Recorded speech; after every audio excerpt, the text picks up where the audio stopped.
La soucoupe et le perroquet. Connaissez-vous cette citation d'un célèbre auteur de polars et fictions ?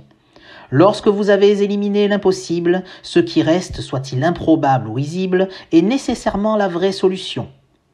Perdu dans la jungle d'Amazonie, un aventureux perroquet s'était envolé loin de sa patrie, à la rencontre de primates singuliers, partageant tous une même phobie, ne faisant que s'amplifier dès que les 5 heures s'apprêtaient à sonner.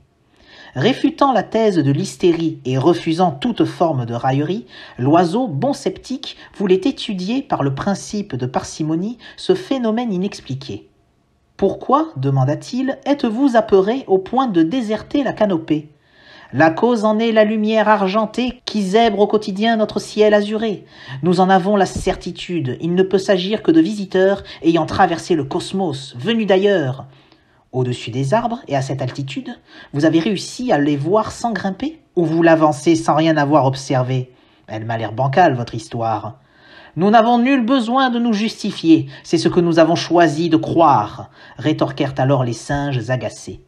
Le perroquet décida de rester pour attendre l'événement, au calme, son esprit aiguisé tel un rasoir, prêt à disséquer ce qu'il allait voir. Il se disait que ces poilus avaient la palme de la non-recherche et du manque de savoir. Isolés ainsi, c'était à prévoir. Ayant patiemment attendu l'horaire, bien installé sur son perchoir, quand soudain les primates se cachèrent, il put discerner un puissant éclat doré, haut dans le ciel, en train de scintiller. Voulant résoudre ce mystère, trier les théories surnuméraires, il décolla empli de curiosité. S'approchant de l'objet non identifié, il distingua, surpris, tenant une théière, un imposant condor étrangement bleuté. « Bien le bonjour, ami rapace. Que te voilà loin des Andes et ses sommets ? Il est étonnant que tu passes par ici avec ce service à thé. » Puis son attention se porta sur les serres du grand condor ornées de bagues et bijoux. « C'est donc ça l'éclat que nous voyons d'en dessous. Tes pattes reflètent du soleil la lumière. Je me suis fait beau pour mon rendez-vous. C'est pourquoi j'ai quitté la cordillère, lui dit le condor d'un air doux. Comme chaque jour, je rejoins ma fiancée tout en portant notre petit goûter. Le perroquet sourit, son doute était fondé. Aucune soucoupe égarée, sauf peut-être celle d'une tasse à café. Cet exemple illustre quelque peu, en synthèse, le concept d'économie d'hypothèse.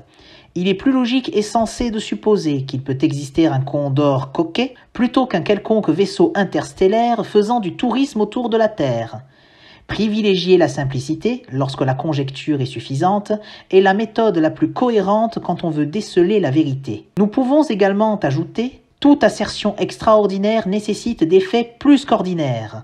Aussi, bien que ce qui n'est pas prouvé n'est pas forcément qu'une fantaisie, celui qui affirme est celui qui vérifie, sous peine d'entendre son propos rejeté sans excès de diplomatie. Chers esprits critiques, c'est à vous de jouer.